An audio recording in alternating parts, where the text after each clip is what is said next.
అందుకని సాందీపని మహర్షి దగ్గర నేర్చుకున్నాడు.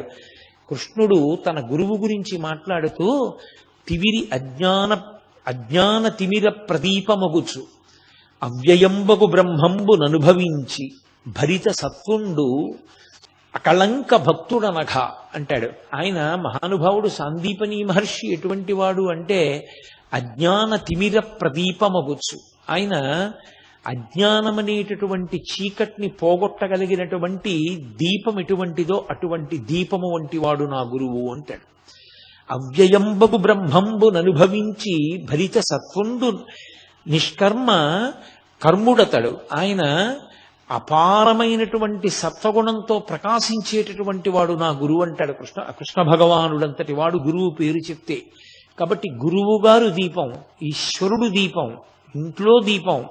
ఆఖరికి ప్రాణోత్క్రమణం అయిపోతే ఇక ఆ శరీరం పరమ అమంగళకరం. అది ఎక్కడ ఉండడానికి వీల్లేదు.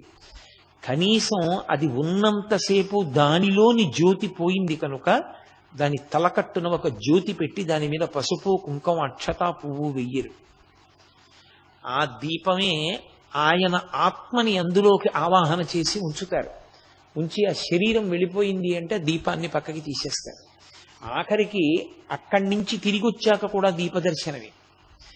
దీపానికి సనాతన ధర్మానికి అంత అవిభాజ్యమైనటువంటి సంబంధం. దీపమే సమస్తం. అసలు ఒక ఇల్లు అన్నదానికి అర్థం ఏమిటి అంటే దీపం పెట్టడానికి మనిషి ఉన్నాడా అని అడుగుతారు. ఒకడు ఇల్లు కట్టుకున్నాడు, చాలా దూరంలో కట్టాడు ఊరికి. ఆయనే ఎదురు 100 రూపాయలు ఇచ్చి ఎవరినో ఇంట్లో ఉండమన్నాడు. ఎందుకు ఉండమన్నాడో తెలుసా? ఇంట్లో దీపం పెట్టేవాడు వాడు ఉంటాడు కదండి, అందుకు ఉండమన్నానంటాడు. ఇంట్లో దీపం పెట్టేవాడి కోసం డబ్బిచ్చి ఇల్లు ఇచ్చేవాళ్ళు ఉన్నారు. ఇంట దీపం పెట్టకుండా ఇల్లు ఉండిపోయింది అనుకోండి, ఉగ్రభూతములు ప్రవేశిస్తాయి ఇంట్లోకి. అందుకని కటిక చీకటి ఎందు ఉండకూడదు. అందుకే వెళ్ళకూడని వేళలో వెళ్ళకూడని నక్షత్రంలో వెళ్ళిపోతే ఆ ఇల్లు కూడా పాడు పెడతారు. పడబెట్టే కొంతకాలం మూసేస్తారు. ఆ ఇంట వీరొక జ్యోతి వెలగడానికి అవకాశం ఉండదు. అప్పుడు దీపం అంత మంగళప్రదం. అసలు దీప దర్శనమే చాలు. ఇప్పటికీ కేరళ రాష్ట్రంలో అమ్మవారి పూజ చెయ్యవలసి వస్తే అమ్మవారి మూర్తికి చెయ్యరు. చాలా చోట్ల కేరళలో దీపం వెలిగించి దీపానికే పూజ అంతా చేస్తారు, దీపానికే ఉపచారాలన్నీ చేస్తారు. దీపమే పరదేవత అంటారు వాళ్ళు. కాబట్టి దీపానికి అంత ప్రాముఖ్యత. అంత ప్రాముఖ్యత కలిగినటువంటి దీపం కార్తీక పౌర్ణమి నాడు వెలిగించేటటువంటి దీపానికి విశేష ప్రాధాన్యత. అందున అరుణాచలము అగ్నిలింగం ఉన్నటువంటి క్షేత్రము. దీపమే అగ్ని, అగ్నియే దీపం. దీపానికి అగ్నికి అవిభాజ్యము. అవి రెండు వేరు కావు. ఒత్తి చివర వెలుగుతున్నటువంటి ఆ దీపం అగ్నిహోత్రం. దీపానికి ఉన్న లక్షణం అది ఇంకొక దీపాన్ని వెలిగిస్తుంది.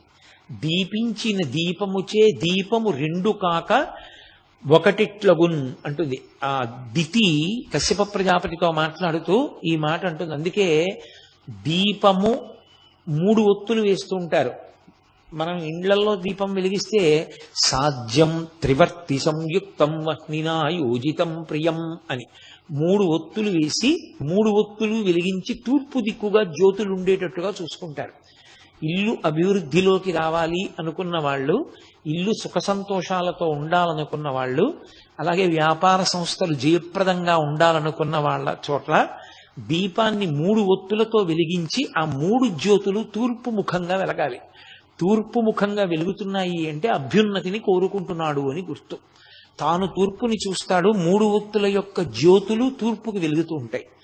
ఆ వెలుగుతున్నటువంటి ఆ దీపం ఉన్నదే అది సమస్త అభ్యున్నతికి కారణం. మన వాళ్ళకి అన్నిటికన్నా పట్టింపు ఎక్కడుంటుందంటే దీపం ఆరిపోయింది అన్న మాట కూడా అనరు. దీపం కొండెక్కిపోయింది అంటారు. మీరు చూడండి, 2 మాటలు మీకు తరచుగా వినపడతాయి జీవితంలో. కథ కంచికి వెళ్ళిపోయింది అంటారు. 2 దీపం కొండెక్కిపోయింది అంటారు. దీపం కొండెక్కి ఎలా వెళ్ళిపోతుంది? కథ కంచికి ఎలా వెళ్ళిపోతుంది అంటే, ఒరే నాన్న ఇన్ని జన్మలు ఎత్తావు, మళ్ళీ ఇప్పుడు ఇదిగో ఈ శరీరంలోకి వచ్చావు, మళ్ళీ ఇదో కథ, నీ జన్మ ఇప్పుడు ఇదో కథ. ఇన్ని కథలు శ్మశానానికి వెళ్ళాయి. ఏ చరిత్రలోనూ ఏ పుస్తకంలోనూ ఏ కాగితం మీద నీ జీవితం వ్రాయబడలేదు, నీ జీవితం స్మరణయోగ్యం కాలేదు. ఈసారి నీ జీవితం నాన్న కంచికి వెళ్ళిపోవాలి అంటుంది అమ్మ. కంచికి వెళ్ళిపోవాలంటే ఇక ఈసారి నీ జీవితం దేనికి పనికి రావాలంటే కామాక్షి ఎందో ఐక్యం అయిపోవాలి. కొడుకుని అలా అని తట్టుకోలేదు కాబట్టి మనం ఇంటికంటూ రా, నేనున్నంతకాలం మాత్రం నువ్వు ఉండాలి ఉస్మా నా కళ్ళ ఎదురకుండా. అది అమ్మ యొక్క హృదయం. అందుకని కథ కంచికి, మనం ఇంటికి.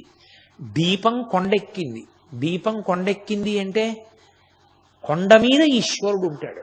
మనకి సనాతన ధర్మంలో అదో గమ్మత్తు. దాన్ని చూసి ఇప్పుడు కొత్తగా అంటించుకుంటున్నాయి కొన్ని కొన్ని ధర్మాలు, కొన్ని కొన్ని విశ్వాసాలు. కొండ మీద ఈశ్వరుడు ఉండేటటువంటి ఏకైక ధర్మము సనాతన ధర్మము. అది ఎవడో వెళ్ళి పెట్టింది కాదు. పరమేశ్వరుడు తనంత తాను స్వయంభువు కొండల మీద. అందుకే శేషాచల పర్వతం మీద, సింహాచల పర్వతం మీద, శ్రీశైల పర్వతం మీద ఆయన కొండ మీద ఉంటుంటాడు. ఏమిటి ఆయనకి సరదా? కొండ మీద ఉండడం ఆయన సరదా కోసం కాదు.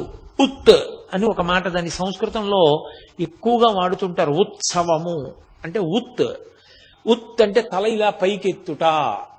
ఒక్క మనుష్యుడే భూమికి అడ్డంగా పుట్టి నిలువుగా పెరుగుతాడు. పైన ఉన్న కొండ మీద ఉన్న పరమేశ్వరుణ్ణి ఇలా తలెత్తి చూసి కొండ మీద ఉన్న ఈశ్వరుణ్ణి చేరడానికి నువ్వు పైకి ఎక్కాలి.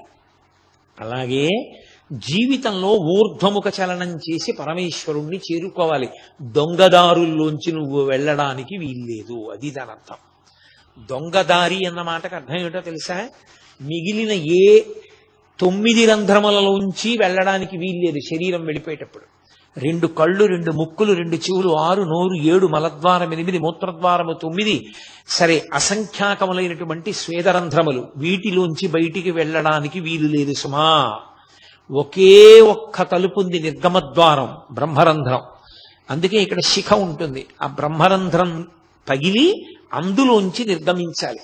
అందులోంచి నిర్గమించాడు అంటే ఇక రాడు అని గుర్తు. ఇక శరీరాన్ని పుచ్చుకోడు. దొంగదారిలోంచి వెళ్ళవద్దు.